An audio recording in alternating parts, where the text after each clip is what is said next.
Jai Sadama, everyone. This is Sadhvi Sadali Shri here with my spiritual teacher and guru, Acharya Shri Yogesh, for the 7th episode of Acharya Shri's podcast. Acharya Shri is a respected enlightened one who has helped thousands of souls progress on their spiritual path and totally transform. Welcome to all of our new listeners, and thank you for tuning in. Matan Vanami Acharya Shri. And again, thank you for spending time with us today so that way we can learn more, so we can advance spiritually.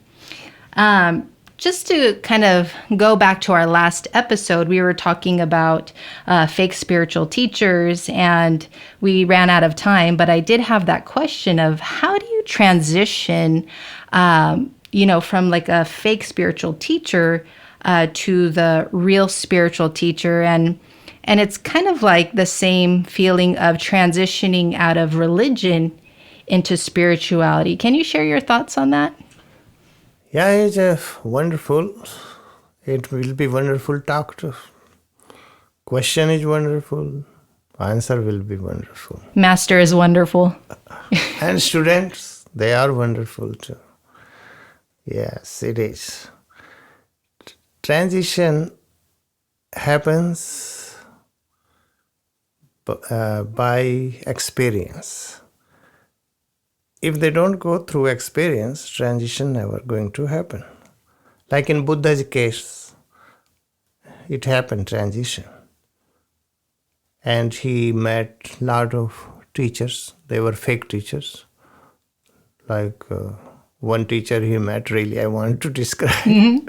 He met like they put in the air lot of weight, hanging like rocks. Big rock, big kind of stone.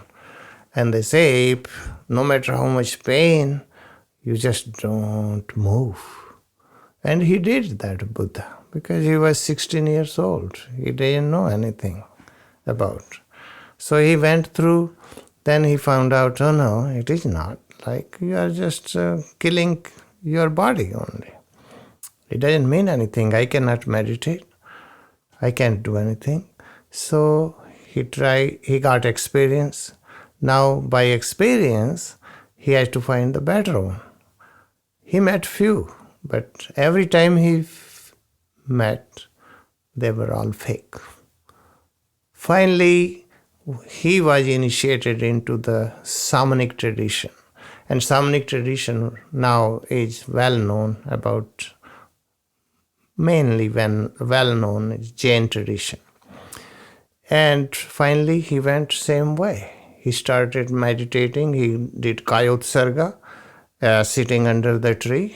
And finally, he got what he wanted.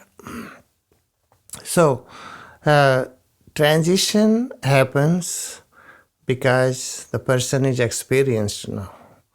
When it is not if they don't go through experience, so they will get stuck there. Like people got stuck into religion. Religion is a wonderful thing too. Same time it is a curse. Why? Because then people get stuck into it. Because most of religions, all religion, they are based on fear. And they create so big fear into our mind. We cannot go forward, or we cannot really improve ourselves because the fear is there. And when is fear is the biggest thing. Fear will create so much anxiety, so much kind of worries into your life that you cannot get rid of that fear at all. So they say if you will not follow it, you will going to go to hell. And the biggest fear, right? So it is like people get stuck. And what is their vision? Religion is like looking outside keyhole. How much you look at? Mm-hmm. Nothing. But when transition happen, when they go through lot of religion, lot of mess. Why I say mess? Because religion is a big mess. Why?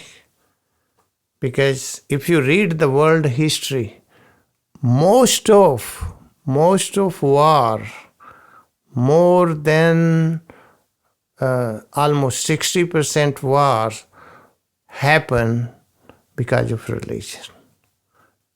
And all the rest of either they wanted to get the queen or princess or other way, but the most fighting, most war happen in the world history because of religion.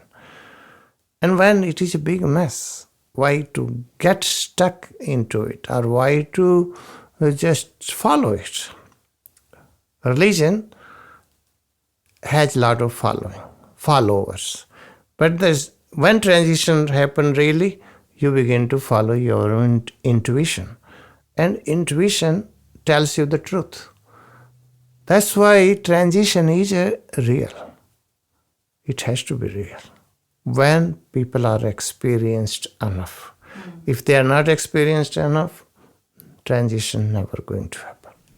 So it's kind of like you become allergic to the old teacher, or you become allergic to religion, then they're ready to embrace something new. Yeah, they will embrace something new because of it is getting allergic. Like I have seen a lot of people, our retreat, they come here and I talk a little bit sometime and they talk their experience. So we were Catholic, but I got allergic to the church. I said, why you got allergic? That they repeat same thing again and again and again. You cannot doubt. You cannot have this. You cannot ask questions. That in the beginning it seems real, but later on, if you don't ask question, you don't have doubt, how somebody will clear my mind? So that's what we are seeking. Meditation, we are seeking some kind of yoga, some kind of breathing, some type of other things which gives us some kind of guidance. And fortunately, the people we are meeting now, they are not religious. And we call it spirituality. Mm-hmm. Spirituality is like sky. Open sky. Everything is there. You can see in the east or west or north or south. It is all open. But religions show you only one direction, like a keyhole. So, you got stuck into it. So, you cannot get out of it. Be like a bird. If you're like a bird, you're going to fly. You are free. If you are not free, who is free really? Who doesn't have fear? That is called free. And the people who have fear, they're not free at all. Acharya Sri, just to share some of my experiences, I was raised Catholic. I started going to Catholic school from elementary to high school. I was very, very much involved into the Catholic Church, and I felt that it was lacking something. It was missing something, and I was just forced to believe in something, and I wasn't experiencing it inside. And then I transitioned into more like Hindu culture, Hindu religion, studying different Swamis' teachings. And that was more exciting because it brought me into like the Eastern perspective of spirituality. And then even that time, it came to the point where they were not even enlightened. They were missing. And fortunately, just only after a couple of years, I was able to meet you. And then from there, I never looked back. Through that transition of not only leaving Catholicism and then leaving, the Indian gurus I was studying before, there was a feeling of guilt because, I was a truth seeker. I wanted to find truth, and that's what my heart was craving. But the guilt came because what if I'm leaving the wrong thing? Mm-hmm. How do I go beyond this guilt? How do I trust my intuition enough to know that I not only left one thing behind, but another thing behind to, follow this system under your guidance. So I remember going through that. So how do you deal with the guilt? How do you know what to keep from the past and bring it into the now? That is the really wonderful, the best question you ever asked to me. Guilt. Guilt is the biggest sin. If you somebody carrying the guilt, they're carrying the sin. Mm-hmm. And sin is no way to wipe out from the heart. What Catholics are doing, I am going to tell you. Catholic priests, they have a confession. That people come, they have a window, they have a little curtain, the person sit other side, priest sitting inside, and, oh my child, what you need to tell me, the way they talk, right? And the person began to talk, I did this, I did this mistake, I lied, or I hurt someone, I cheated, I this, that. And priest, my child, God is very compassionate. God forgave you. Going to forgive fully. You open your heart. And that is there mostly end of it. God forgave you, and they believe in God. Oh, God forgave me because now the priest told me God forgave me. Temporarily relief. But that guilt never going to be wiped out. I don't know how they borrow this confession system from Shamanic tradition.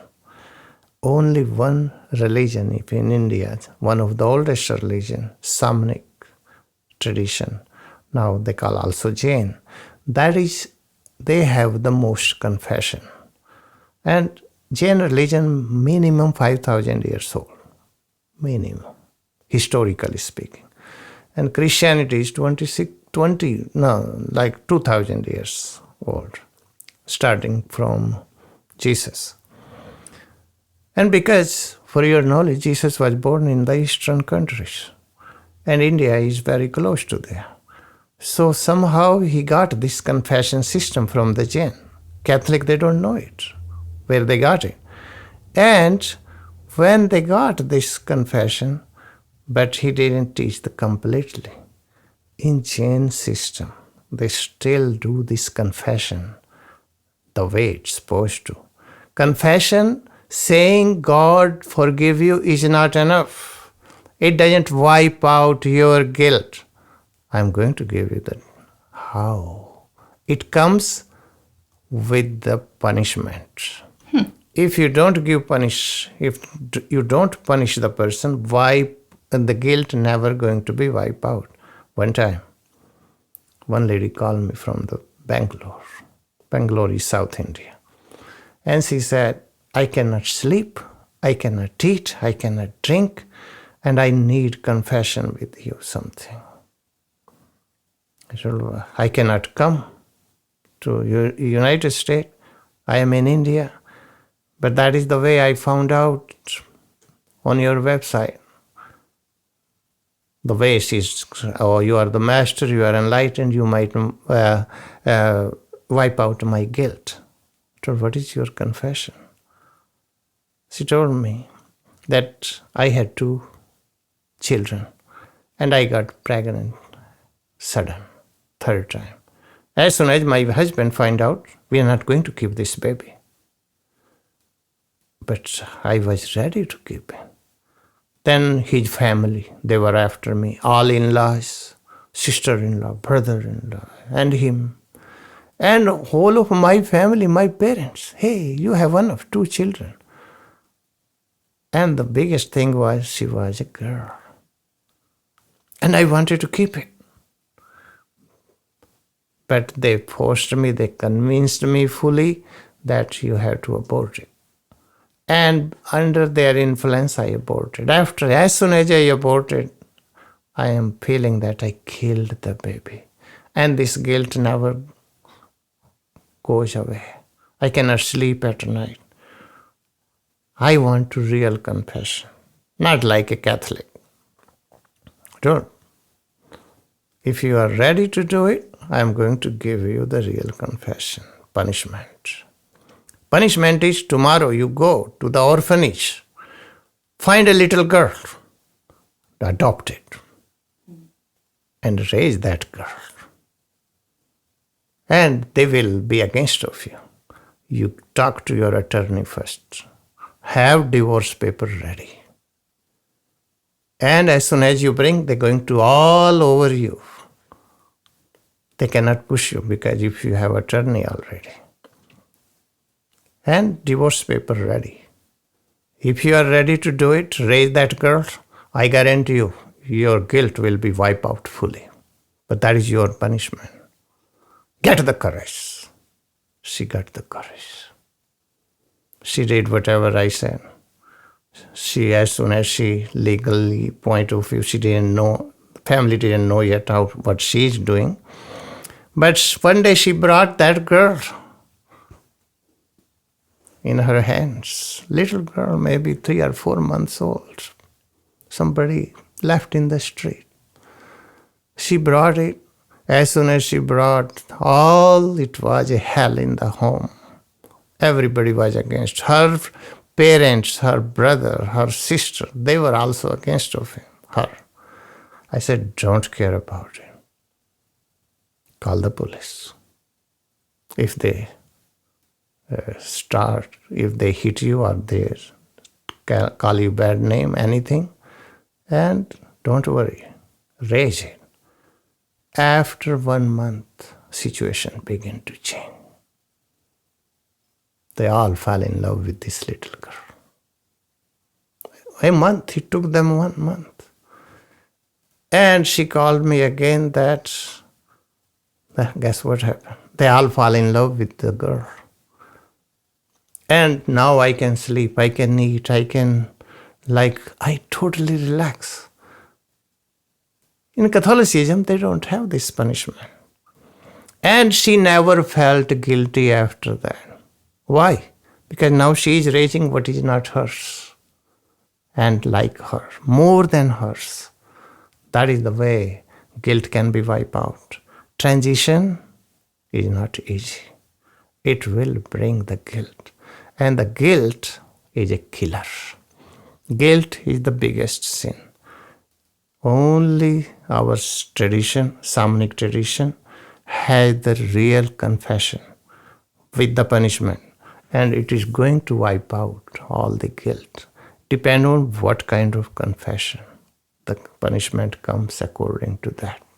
What would be the punishment then for following a bad teacher or following religion before? Because if somebody will come, I am going to give them. We are not going to open on the podcast. Yeah, we don't have live calls. Acharya Sri, in general, from your experience of meeting truth seekers in person, and they are coming from religion or a previous teacher, what conflict do you see within them? What kind of guilt are they carrying? I don't think so. Many students, when they come to me, they are not carrying guilt at all. But they want to learn from me. And I tell them that you are not able to learn from me at all. That why? That how many teachers did you meet? I say maybe 20. And I will be the 21st. That is it. And whatever I will say to you, you're going to start comparing my teachings to the other teacher. And you're never going to learn from me.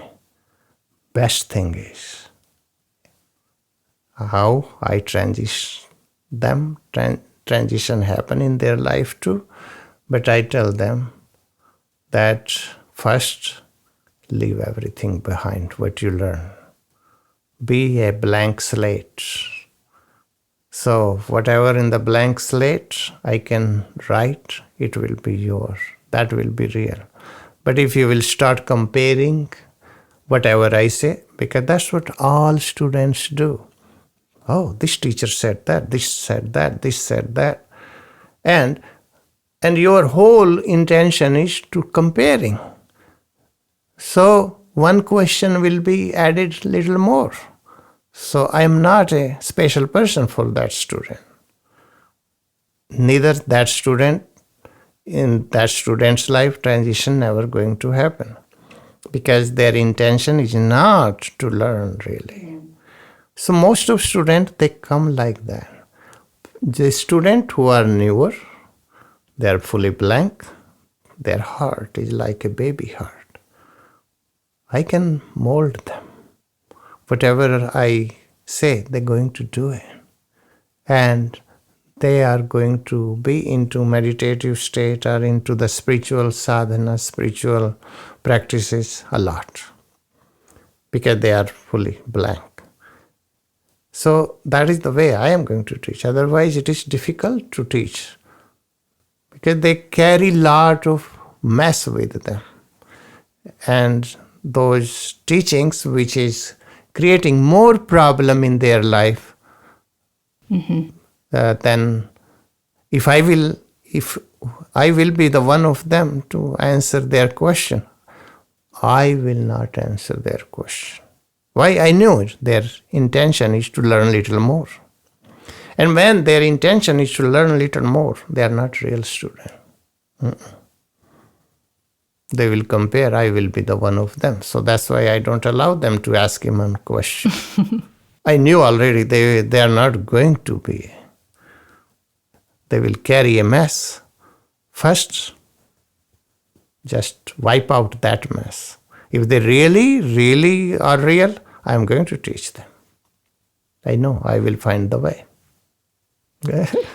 I'm grateful for your patience because when I met you, I was a mess. And I carried teachings, but I was very open to, what you had to say because I felt in your presence, you are the real person. You are a self-realized person. You are a true enlightened master. And I always felt that from the beginning. But I do remember feeling conflicted because, certain things didn't make sense or they contradicted what I had learned before. But because of maybe your patience or your compassion, you weren't so hard on me. You didn't say, oh, that's the wrong thing. And you didn't put things down. What you did was you taught me, patience. And through that, with time, I actually learned the teachings I had learned before were not real. But if you would have told me those are not real, I might have resisted. I might have, gone. But you allowed me to figure it out on my own. And then I realized, it wasn't even the real thing in the first place. So thank you for teaching me in that way. Because in my case, I was not a blank slate. Many students that are listening to you now, they are not a blank slate. But what's great is you know how to teach. And just like you've shared before, every individual is different and the way to teach is also different. So thank you for that. And Maten Vandami, we're so grateful for, you spending time with us so we can learn and so we can grow because truly it makes the biggest difference to learn from someone that's real, especially if our goal is enlightenment or total liberation. So Maten Vandami. That I may correct to you a little bit. Yes, please. I am not a teacher. I am just, whatever I know, I share with people. I am here to just share, not to teach. Thank you. Well, you're the best sharer, and I'll say that. You're the best sharer. Jai Siddhatma. Jai Siddhatma. And again, thank you all for tuning into Acharya Sri's podcast today. Please be sure to subscribe to his podcast on iTunes and YouTube, as well as follow Acharya Sri on social media via Facebook and Instagram. This way you continue to receive the guidance you need for your spiritual journey. Jai Siddhatma. Jai Siddhatma.